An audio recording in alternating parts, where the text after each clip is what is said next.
Aging Untold. Weekdays at 2 p.m. on News 26. Make a difference by shopping at Parker's Kitchen. Through July 5th, round up your purchase to support local veterans and their families through our partnership with Wounded Warrior Project. Live from Augusta, you're watching News 12 at 6 o'clock. Augusta's parking landscape could change in more ways than one. We'll learn what businesses and Augusta's mayor-elect think about a change that could bring a new revenue stream to the city. Plus, more local bear sightings, where the latest one was caught on camera. But first, another hot day outside as we bring in your First Alert meteorologist, Emily Acton.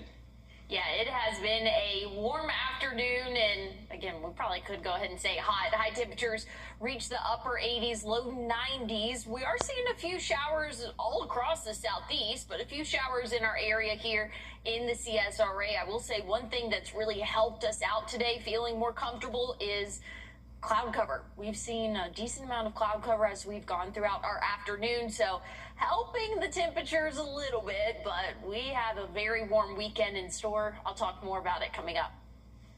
Augusta leaders could bring back paid parking in downtown Augusta. This week, leaders approved the city to hire a parking management firm to study the idea. Tonight, your city government reporter Cindy Hood spoke to businesses downtown to learn their thoughts on the potential change. Finding a parking spot downtown can sometimes feel like part of the trip. They say, yeah, we drove around, in circles, for 20 minutes before we could find a place.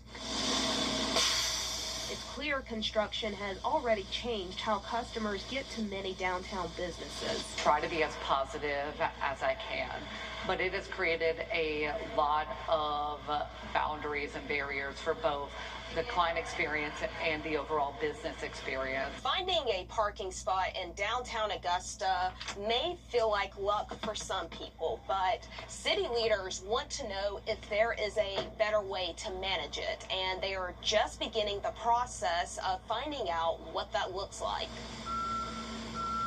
That conversation is still in its early stages. City leaders want to bring in a parking management firm to study downtown before making recommendations on what, if anything, should change. I hope that they create more parking spaces, but I hope most of them are free, because having to pay to park is a negative thing for people. I'm not a fan of parking meters. The city wants to look at how other cities manage downtown parking before bringing any recommendations back. I can imagine it would create a lot of difficulties for our employees that do enjoy the fact that we don't pay for parking. Not having accessibility to free parking could impact the overall employee experience in a very negative way. For now, the search for a parking space continues. Business owners say they're hoping whatever comes next makes it easier for customers to stop and stay. In Augusta, Sydney Hood on your side. And the city hopes paid parking could bring money for the city. We spoke to one person who's been an advocate for that. Mayor-elect Stephen Kendrick tells us paid parking may not have worked before, but it could work now. We've evolved as a city, we're evolving downtown, and we want to make sure all the upgrades we're going to make, the millions of dollars we've done or we're spending down there, we want to make sure those millions of dollars are upkept the way they're supposed to be. Again, nothing is set in stone, and all Tuesday's decision did was send the item to full commission next week. It doesn't hire anyone, but it does allow staff to start looking for a firm and rewrite city parking ordinances. And new in the last hour, Beach Island firefighters contained a fire at the Kimberly-Clark plant on Old Jackson Highway. Details are still very limited, but it's something we're continuing to follow. As soon as we get new details, we'll update you. All right, an update to a 12 on your side investigation. We're learning why the Georgia Department of Agriculture recalled a warrant for the Lincolnton mayor's wife.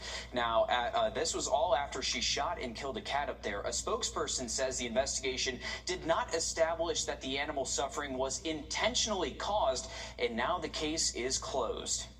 12 on Your Side Investigates has obtained new court documents that are raising questions about whether a Burke County party tied to a deadly shooting was part of a 12 on Your Side Investigates has obtained new court documents that are raising questions about whether a Burke County party tied to a deadly shooting was part of a larger pattern of gatherings involving minors, alcohol. Closed. 12 on Your Side Investigates has obtained new court documents that are raising questions about whether a Burt County party tied to a deadly shooting was part of a larger pattern of gatherings involving minors, alcohol, and a 36-year-old woman now out on bond.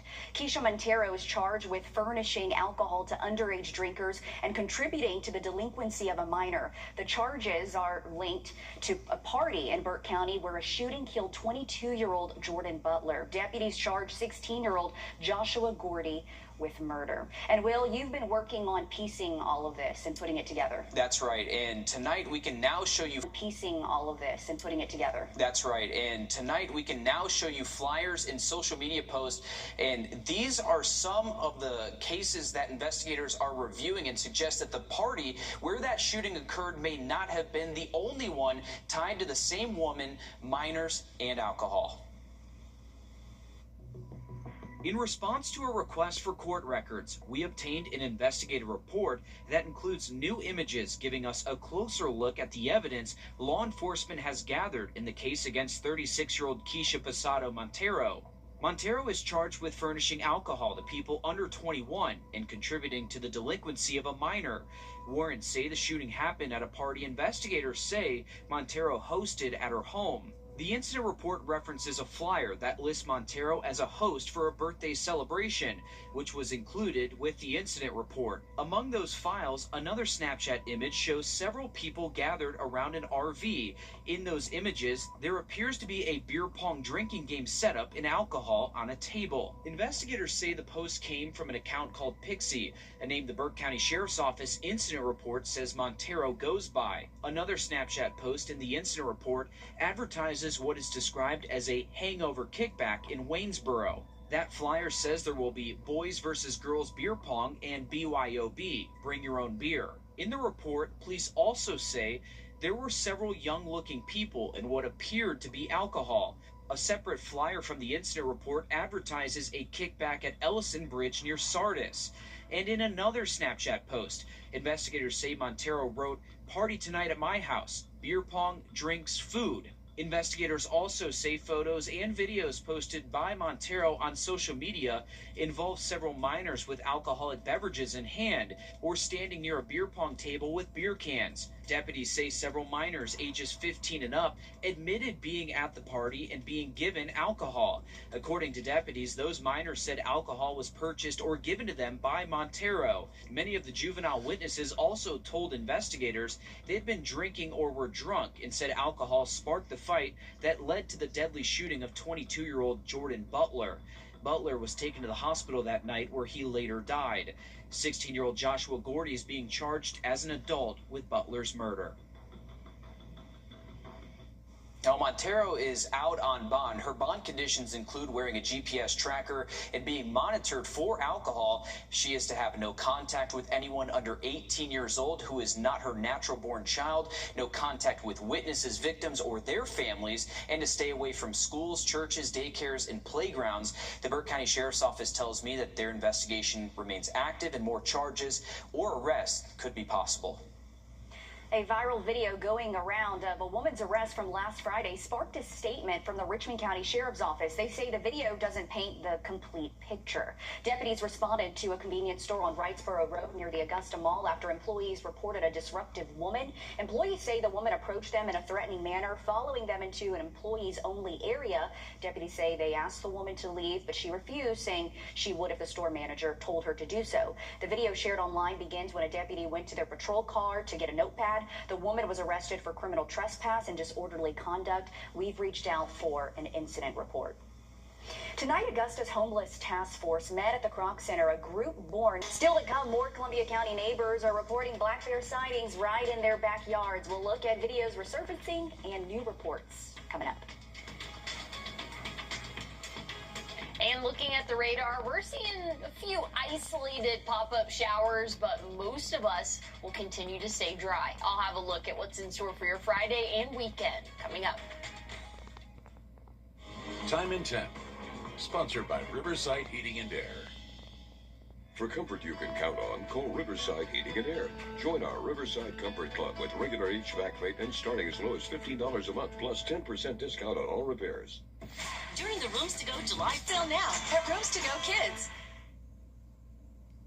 Well, we're seeing a few isolated showers and thunderstorms across the southeast, but us here in the CSRA, mostly dry. Now, we do have an isolated shower moving through the central portion of the CSRA, could potentially impact portions of the city of Augusta as we go throughout the next couple of hours. But overall, most of us will remain dry, cooling off overnight into the low 70s. So if you have any early morning plans or any outdoor plans tomorrow, try to get it done earlier in the day, as we will see temperatures rise, humidity rise, and that's going to make our feels like temperatures really warm for our afternoon, feeling like 100 degrees tomorrow afternoon, and we'll feel like 103 for your Saturday. And kind of putting that into perspective, today our highest feels like temperature was right around 89, 90. So it's going to be a big difference for us as we go throughout the next several days.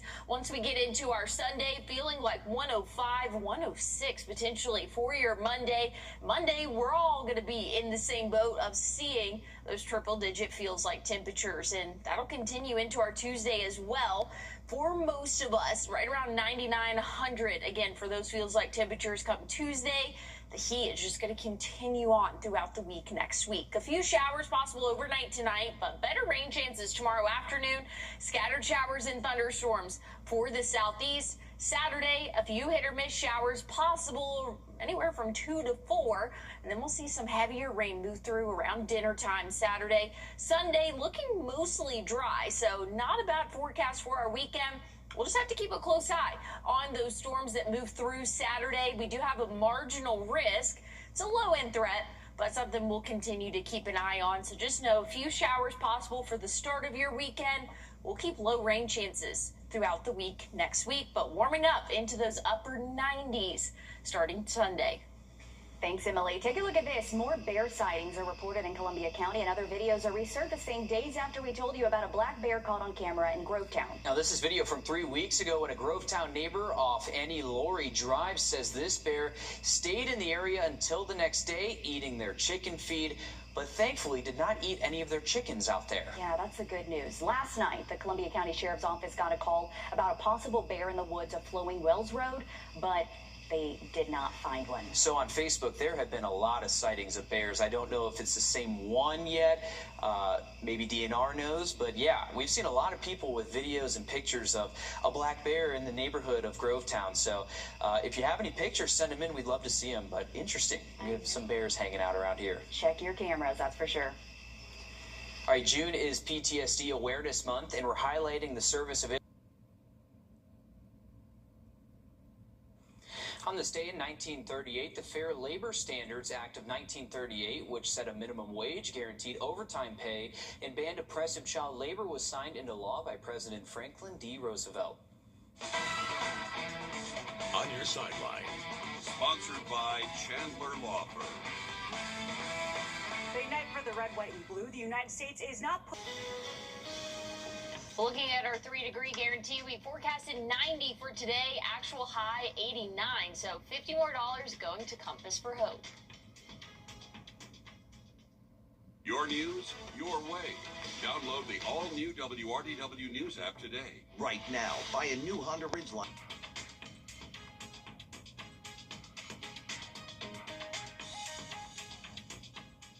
America,